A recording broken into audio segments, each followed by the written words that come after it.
dengan tren batu-batu cincin yang sedang diminati dan menghiasi layar televisi saat ini, kegiatan di alam bebas seperti mendaki gunung, menelusuri hutan, menyusuri gua, dan bersepeda juga banyak diminati berbagai kalangan. Meski beresiko tinggi, tantangan dan petualangan yang disajikan justru menjadi candu tersendiri bagi para penikmatnya. Kegiatan yang sekaligus olahraga ini bermetamorfosa menjadi kegiatan wisata dan rekreasi. Kegiatan yang dulunya identik dengan para pecinta alam, kini mulai merambah masyarakat awam. Berbagai event organizer yang mengatur kegiatan juga semakin memudahkan siapa saja untuk menjalani hobi ini. Mereka tak hanya berwisata, tapi juga berolahraga. Alam Indonesia yang indah, kontur alam yang beraneka ragam, menyajikan petualangan beragam yang memicu adrenalin. Gunung-gunung yang berjajar rapi sepanjang Nusantara menjadi tantangan tersendiri bagi penikmat olahraga. Mulai dari gunung dengan ketinggian yang cocok bagi pemula dan orang awam, hingga gunung-gunung tinggi dengan tingkat kesulitan yang membutuhkan keterampilan dan alat-alat khusus untuk mendakinya. Indonesia juga kaya sungai-sungai yang menjadi destinasi kegiatan arung jeram. Mulai dari yang memiliki tingkat kesulitan rendah, hingga yang beresiko tinggi yang diperuntukkan untuk para profesional. Indonesia juga kaya hutan yang bisa dieksplorasi demi sebuah petualangan.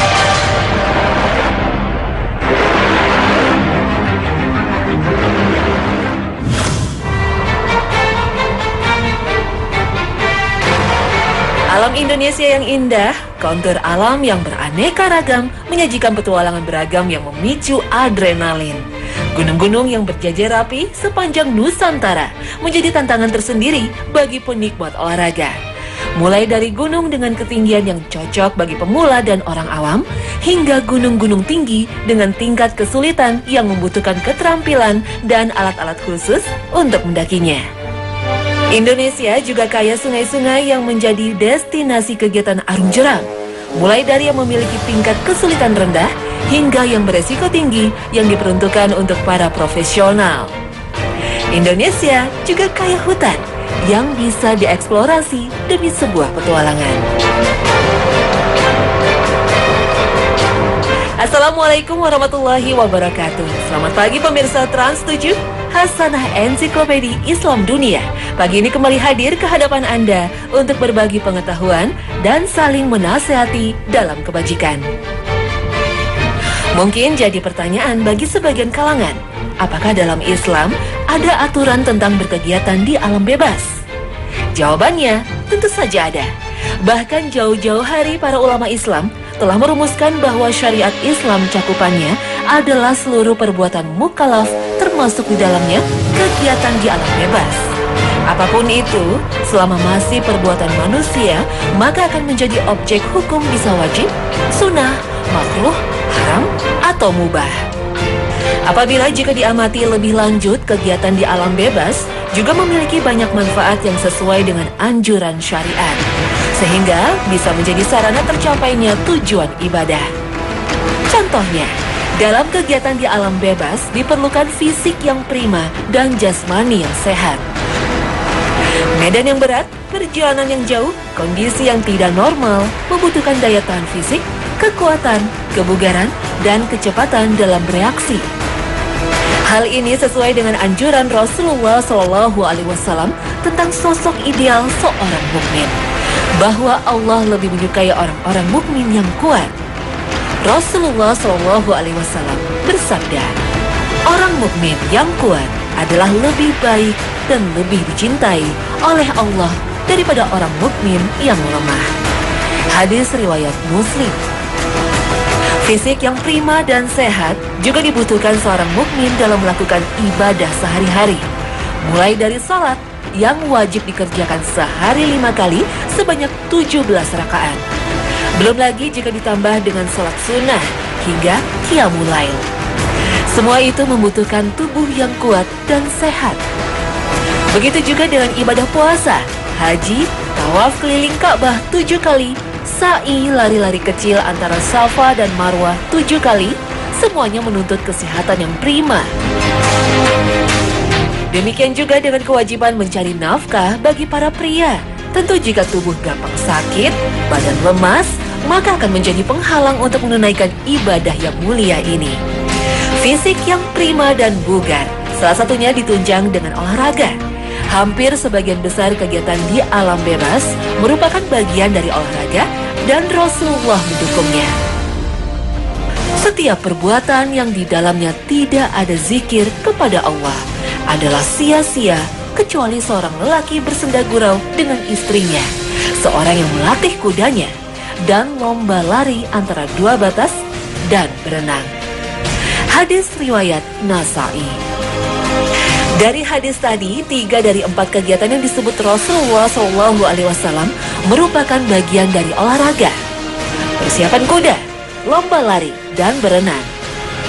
Semuanya tentu agar seorang muslim hidup seimbang, sehat rohani, dan jasmani. Dalam hadis lainnya, Rasulullah SAW menyuruh dan memotivasi para pemuda agar berlatih memanah. Beliau mengatakan, "Panahlah wahai Bani Ismail, sesungguhnya kakek kalian seorang pemanah." Hadis riwayat Bukhari. Kegiatan di alam bebas bukan hanya berguna untuk melatih fisik.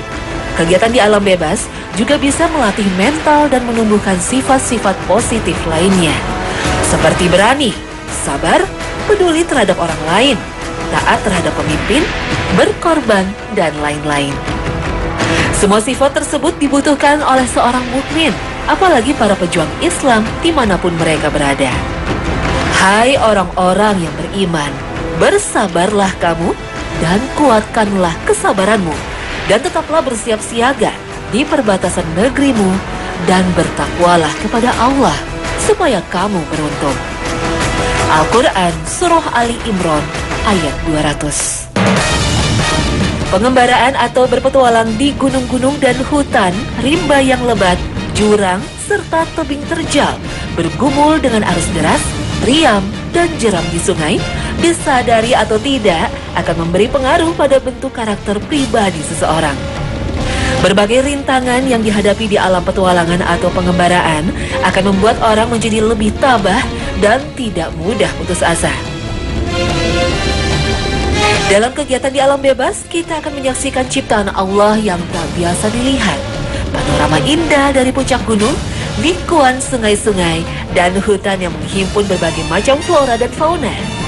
Sungguh semua tanda kekuasaan Allah ini akan memupuk keimanan kepada Sang Khalik. Sebuah pelajaran berharga yang tak boleh dilewatkan oleh para penikmat kegiatan ini.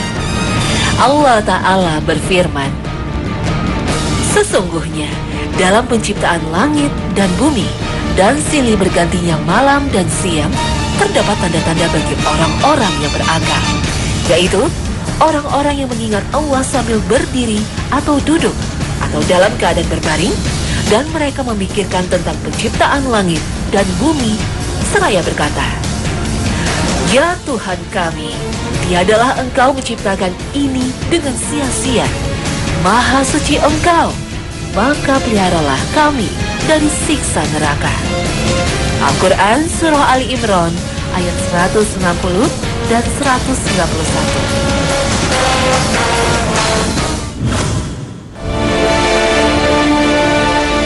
Setiap perbuatan ditentukan oleh niatnya. Begitu juga dengan bertualang di alam bebas. Mulai hanya sekedar hobi, ada yang harus melakukannya karena tuntutan pekerjaan, sebagian lain dalam rangka riset dan penelitian. Ada juga yang melakukannya sebagai bentuk olahraga dan rekreasi. Apapun tujuannya selama itu tidak bertentangan dengan syariat, tentu saja diperbolehkan. Apalagi jika memang sesuai dengan anjuran syariat, maka bisa saja hukumnya sunnah, bahkan wajib. Apapun itu, semestinya tetap kita niatkan dalam koridor ibadah. Niat ibadah akan menambah nilai perbuatan tersebut. Kegiatan di alam bebas yang tadinya hanya hobi bisa menjadi bernilai ibadah. Kegiatan yang tadinya hanya sekedar wisata dan rekreasi mendapat nilai tambah karena ibadah. Sedangkan jika tidak diniatkan ibadah, maka hobi hanya sekedar hobi dan rekreasi hanya sekedar rekreasi. Hal ini sebagaimana dijelaskan oleh Nabi yang menyebutkan bahwa seseorang yang hijrah karena mencari wanita yang hendak dinikahi atau karena urusan dunia yang dicari, maka hanya itu yang ia dapatkan. Sesungguhnya, setiap perbuatan tergantung niatnya, dan setiap orang juga akan mendapatnya sesuai apa yang ia niatkan. Siapa yang hijrahnya karena Allah dan Rasul-Nya, maka hijrahnya karena Allah dan Rasul-Nya. Siapa yang hijrahnya karena wanita yang ingin dinikahinya atau dunia yang ia cari, maka hijrahnya hanya untuk itu. Hadis riwayat Bukhari dan Muslim. Jika telah diniatkan ibadah di awalnya, tentu harus dibuktikan dalam pelaksanaannya. Di antara buktinya adalah tidak meninggalkan ibadah wajib lainnya seperti sholat 5 waktu. Kegiatan di alam bebas seringkali dihadapkan pada situasi yang kurang normal. Lokasi yang jauh dari sumber air, waktu yang sempit, kenyamanan yang terbatas, dan fisik yang lelah. Bagaimanapun kondisinya, tidak ada alasan untuk meninggalkan kewajiban sholat. Bagi seorang mukmin yang berkegiatan di alam bebas, dalam kondisi apapun, tidak diperkenankan meninggalkan sholat. Syariat Islam telah memberikan banyak keringanan dalam sholat. Jika berada di lokasi yang jauh dari sumber air, atau hanya ada air minum, maka diperbolehkan bersuci dengan tayamum. Cukup dengan menempelkan telapak tangan ke tanah, bebatuan, ataupun permukaan lain yang berdebu. Kemudian mengusapkannya ke muka dan telapak tangan. Allah Ta'ala berfirman dalam surah Al-Ma'idah ayat 6. Dan jika kamu sakit atau dalam perjalanan atau kembali dari tempat buang air kakus atau menyentuh perempuan, lalu kamu tidak memperoleh air, maka bertayamumlah dengan tanah yang baik bersih. Sapulah mukamu dan tanganmu dengan tanah itu. Allah tidak hendak menyulitkan kamu, tetapi Dia hendak membersihkan kamu dan menyempurnakan nikmat-Nya bagimu, supaya kamu bersyukur. Al-Quran Surah Al-Ma'idah ayat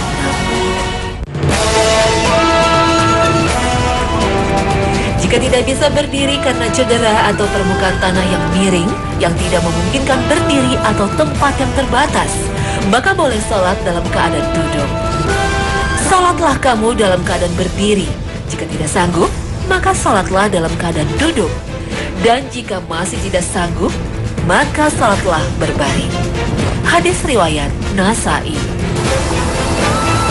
Para ulama sepakat bahwa rukun berdiri ketika melaksanakan sholat gugur dalam keadaan tidak mampu, baik karena sakit atau hal lainnya. Dalam tata cara sholat pun boleh digabung waktu pelaksanaannya atau jamak. Zuhur dengan asar, maghrib dengan isya.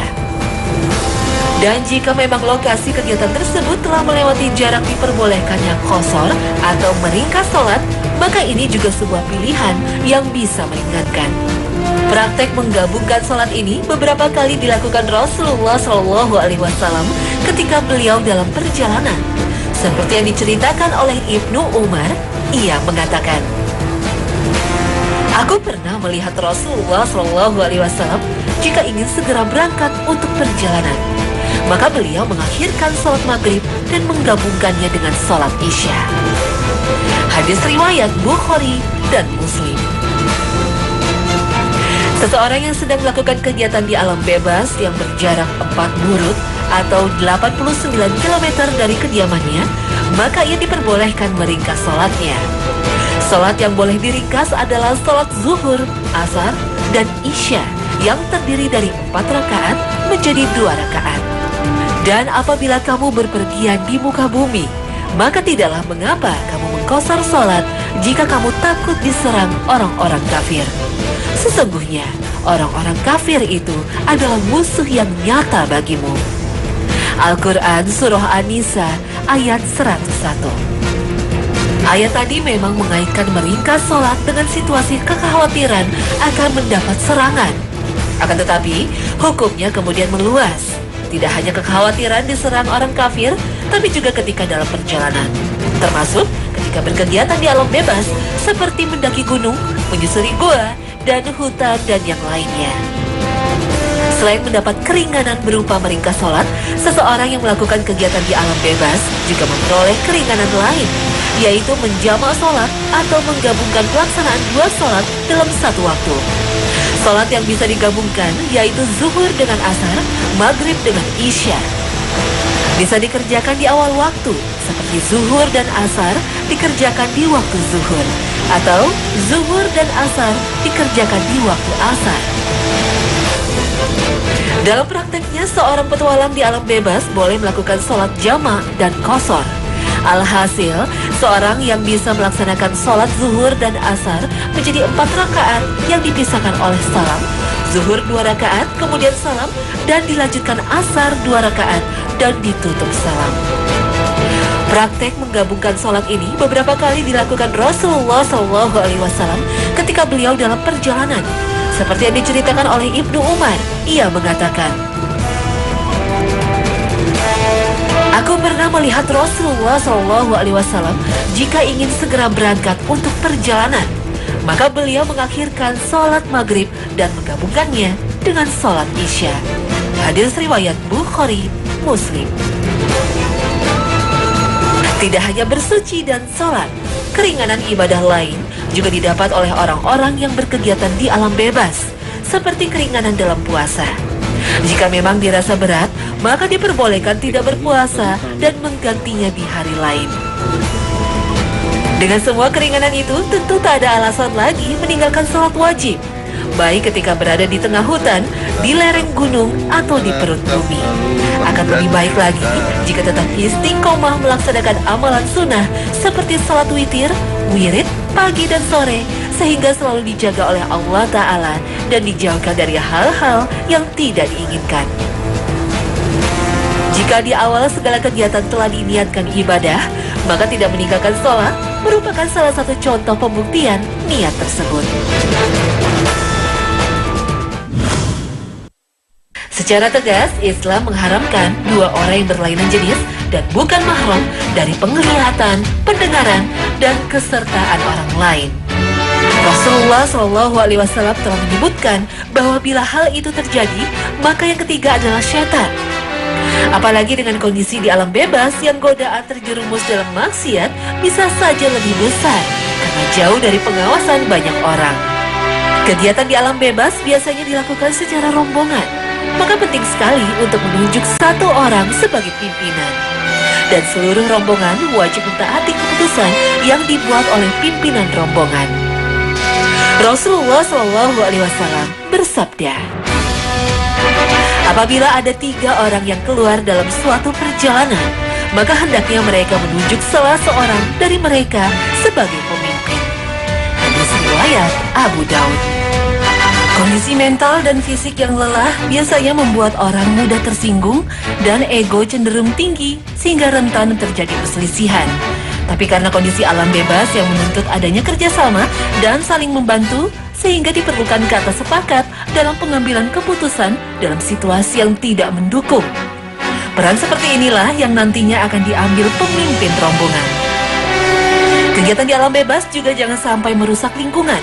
Menjaga kelestarian alam atau lingkungan merupakan salah satu dari tuntunan syariat Islam. Melestarikan alam punya arti sangat penting karena terkait dengan keseimbangan alam dan masa depan kehidupan manusia. Sekecil apapun usaha pelestarian, manfaatnya sangat besar bagi kehidupan. Gunung, hutan, gua, sungai, semuanya merupakan karunia Allah yang harus kita jaga kelestariannya. Memang semua yang ada di alam ini diciptakan untuk manusia, tapi bukan berarti kemudian manusia seenaknya merusak dan mengeksploitasi. Kita harus bisa menjaga kelestarian alam agar dapat dinikmati oleh generasi masa depan. Mengeksploitasi alam secara berlebihan dapat menyebabkan rusaknya alam. Jauhilah 3 perilaku terlaknat. Buang kotoran di sumber air, di pinggir jalan, dan di bawah naungan pohon. Hadis riwayat Abu Daud, Ahmad, dan Ibnu Majah.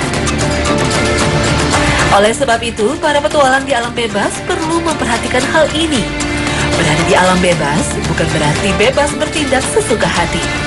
Bebas membuang sampah sembarangan, bebas mengambil apapun. Bahkan di kalangan pecinta alam sendiri terkenal sebuah ungkapan, "Jangan mengambil apapun kecuali gambar, jangan meninggalkan apapun kecuali jejak, dan jangan membunuh apapun kecuali waktu." Kegiatan di alam bebas juga rentan terhadap resiko tersesat. Orang yang tersesat biasanya akan kehabisan bekal. Berada di hutan tentu banyak hal yang bisa dijadikan makanan, baik hewan ataupun tumbuhan.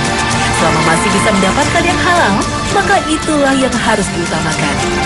Akan tetapi jika keadaan betul-betul kritis dan tidak ada makanan lain, maka dalam kondisi ini diberi keringanan memakan makanan yang hukum aslinya haram.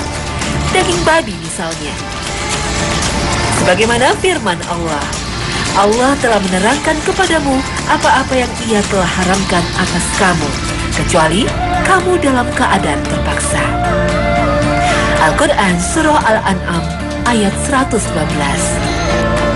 Dan di ayat lain setelah Allah menyebut tentang haramnya bangkai, darah dan sebagainya, kemudian diikutinya dengan mengatakan, barang siapa terpaksa dengan tidak sengaja dan tidak melewati batas, maka tidak ada dosa atasnya. Karena sesungguhnya Allah Maha Pengampun dan Maha Penyayang. Al-Quran Surah Al-Baqarah ayat 173. Kondisi terpaksa maksudnya adalah karena kelaparan. Sedangkan sebagian ulama memberikan batas darurat itu setelah sehari semalam dan belum juga mendapat makanan, kecuali yang diharamkan. Maka boleh makan sekedarnya untuk menjaga agar tetap hidup. Sedangkan sebagian ulama seperti Imam Malik berpendapat, makanan yang haram tadi juga boleh disimpan hingga mendapatkan makanan halal.